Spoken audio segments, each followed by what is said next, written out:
Help support the show by joining the Patreon or becoming a YouTube member. Also, hit that like button and subscribe if you want more Browns-focused content.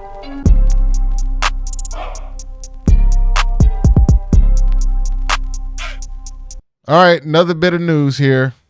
To add to this video. Nick Chubb apparently broke his foot. Kevin announced it in post-game press conference.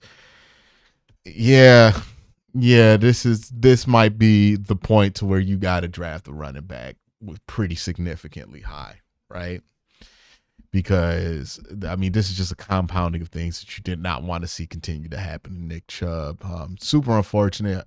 Hope Nick Chubb can get stronger as ever, but somebody who really, like, you wanted him to have the offseason to be able to strengthen and get confident with where he is with his lower extremity. Breaking your foot, man, that's not good. That's a bad scenario right there. So if you're the Browns, I mean, the emphasis should be on also, in addition to figuring out whatever it is, quarterback, you also got to figure out what you want to do at running back going forward to fix the run game. There's a lot the Browns have to tackle this offseason, But again, NFL, you're never as bad as you think you are. You're never as good as you think you are.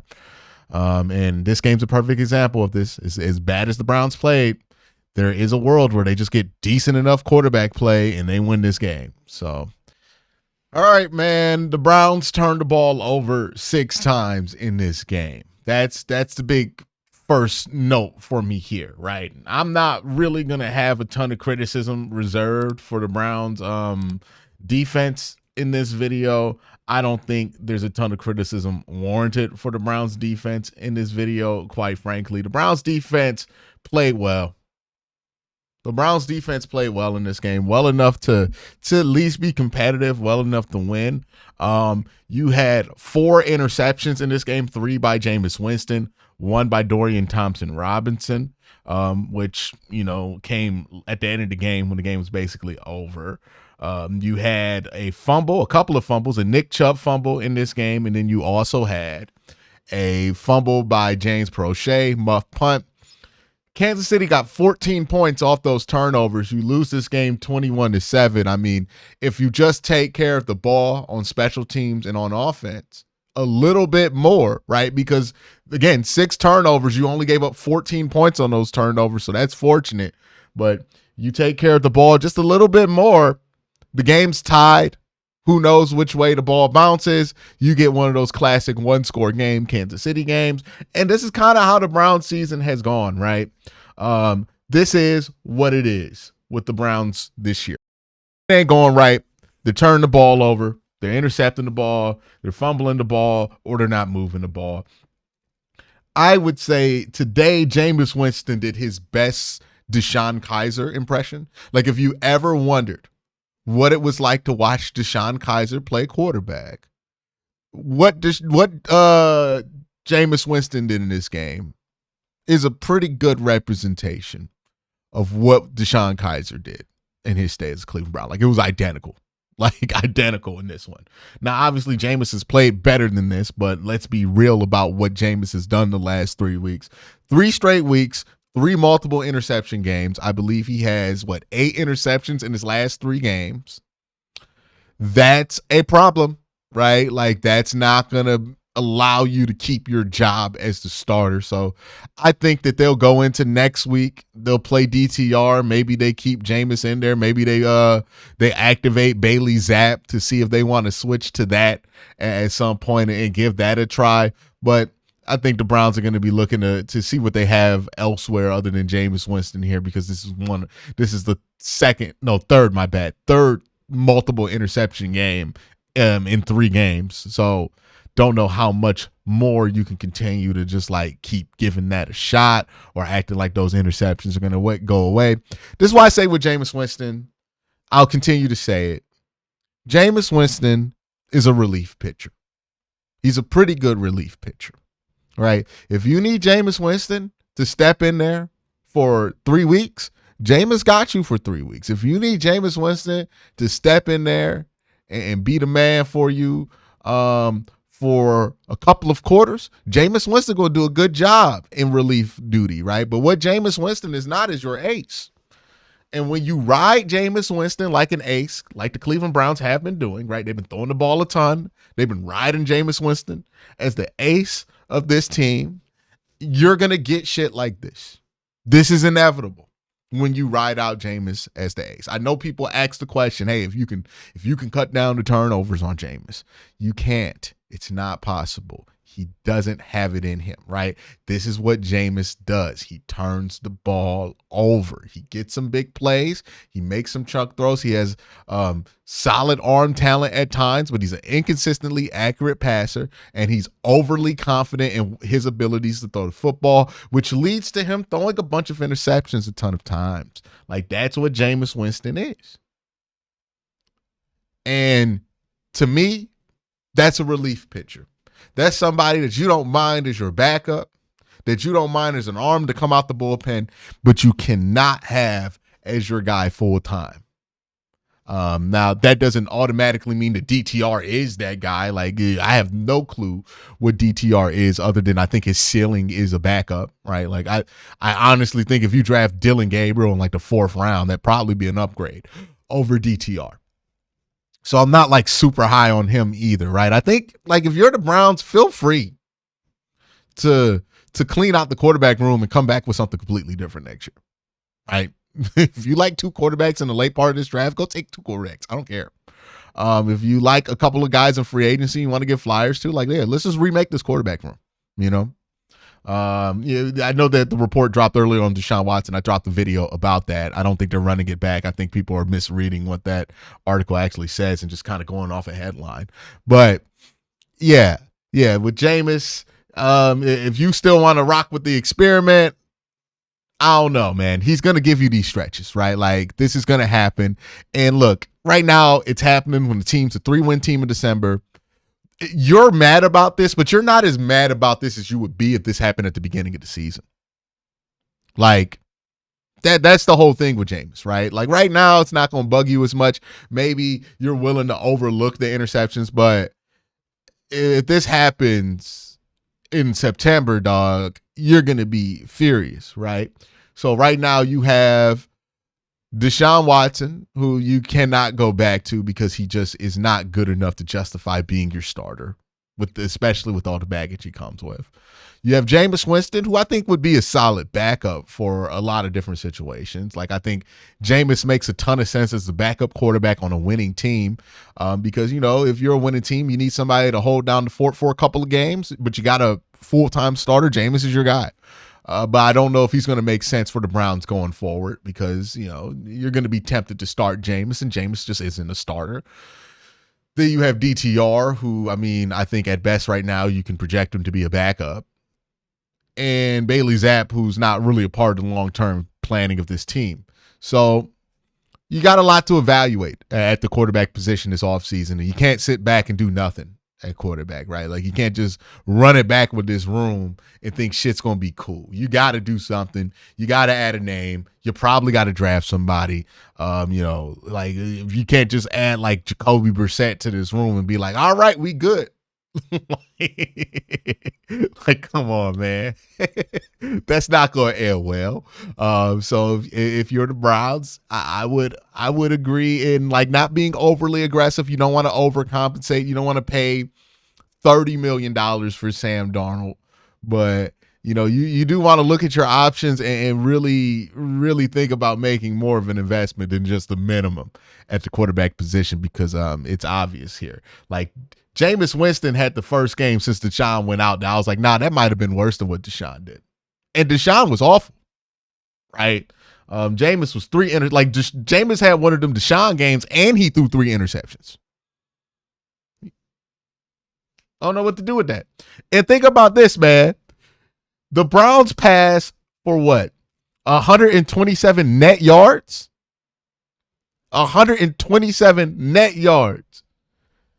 Jerry Jeudy had 108 of them. We are a Jerry Jeudy, a one-man show here in the passing game. Now, to be fair, there were some injuries, right? David Njoku was hurt. Cedric Tillman still out with the concussion. Jerome Ford was very effective for the Cleveland Browns too. 2 receptions, 20 yards, 7 carries, 84 yards. So some life there from Jerome. But yeah, Jerry Jeudy continues to be the lone bright spot on this team, offensively at least. Defensively, again, give them all the credit in the world. Fought like hell to keep this garbage offense in the game all day. And that's a tough task when you're playing Kansas City Chiefs, when you're playing Pat Mahomes and Travis Kelce. So again, I got no criticism for the defense, Jim Schwartz. I thought they did a good job in this game. I think if I'm going to criticize the defense, I'm reaching, because a lot of the things that went wrong with the defense when they gave up the scores, I feel like were a result of the fact that offensively, you did nothing. Gave them nothing all game. All game, you gave them nothing. And then you did give them a little bit of something when you got that touchdown with Jerome Ford. And then the defense responded by getting them off the field. And then you did nothing with it again. So much nothing, you had to switch the quarterback out. So, yeah, that's where the Browns were offensively. An abysmal day offensively, right? And the one thing with Jameis Winston is that it made sense and it justified him throwing these interceptions, or at least him throwing these interceptions was justifiable when he was throwing for 200 plus 300 yards, right? But these last 2 weeks, Pittsburgh, 212 yards. This week, less than 200 yards. Now these interceptions aren't worth it. Another thing to note, right? Because part of the thing we said, hey, he threw 60 pass attempts in Denver. He was going to throw 3 interceptions. But last week versus Pittsburgh, threw two interceptions, only 41 pass attempts, right? This week, in how many pass attempts did he throw? Only 25 pass attempts, 3 interceptions. So if your thought was, hey, maybe lowering his pass attempts would lower the interceptions, he threw 25 times this week. He threw 3 interceptions.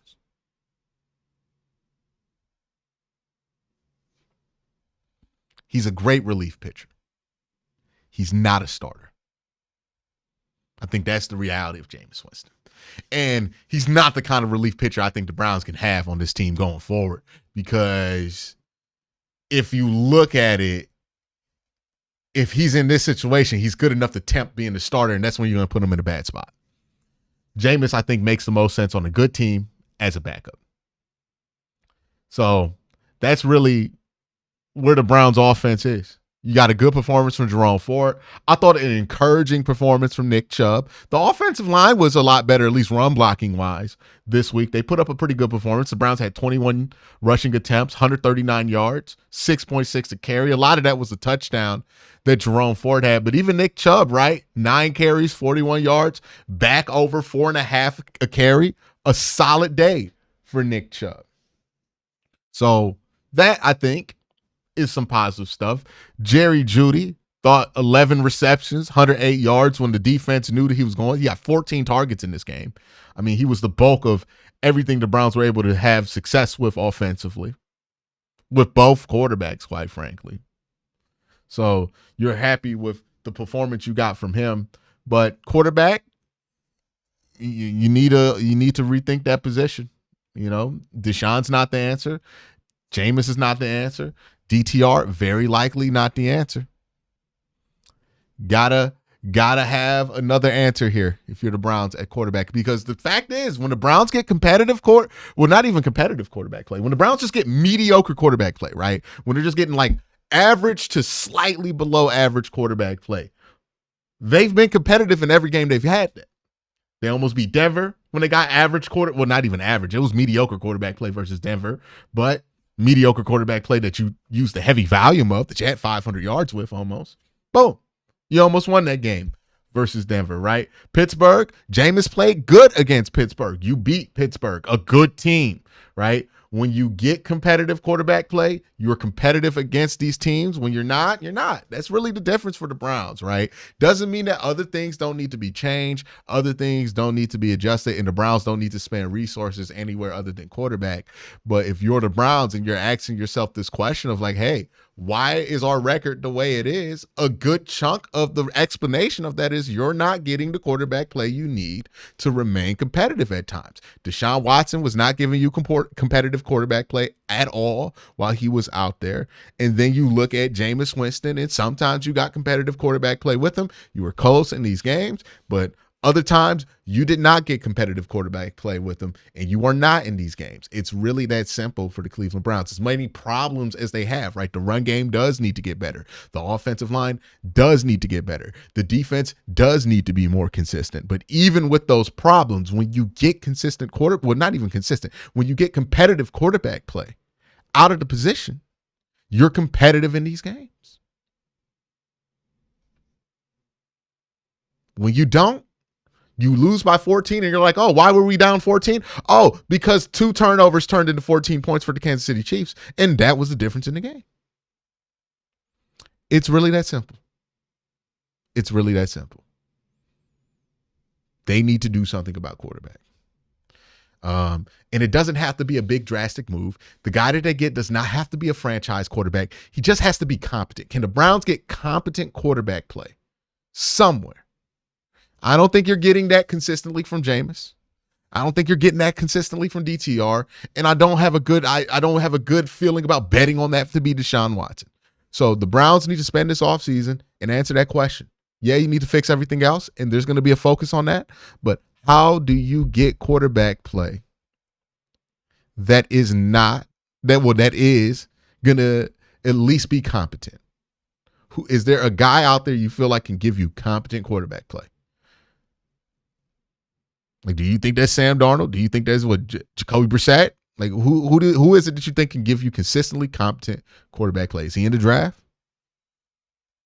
That's a question the Browns need to answer, because there's not an answer on this roster right now. And that's what's holding back this team from being competitive, from being in a playoff race, from being a team that's hoping to win 11 games instead of a team that's already lost 11 games. That is it. It's really that simple. This unit gets competent quarterback play, they win games. This unit doesn't get competent quarterback play, they lose a lot of games. It's as simple as that. And yes, you want to improve the unit, the team, so that sometimes you can win with less than competent quarterback play. Like, obviously. So that your floor is a little bit higher than what it is right now. That's obviously stuff that you want to address, and there's ways that you can address it, but the main problem is the main problem. You don't have a quarterback. And I'm not saying you don't have a quarterback, like you don't got Pat Mahomes, you don't got Josh Allen. You don't have somebody competent you can reliably throw out there for a 17-game season. And that's your biggest problem. Get somebody competent, figure out the rest later, but you need to get somebody competent at quarterback. That's the Browns' biggest problem. That's my thoughts. Let me know your thoughts. You have a great day. Have a better night. Peace.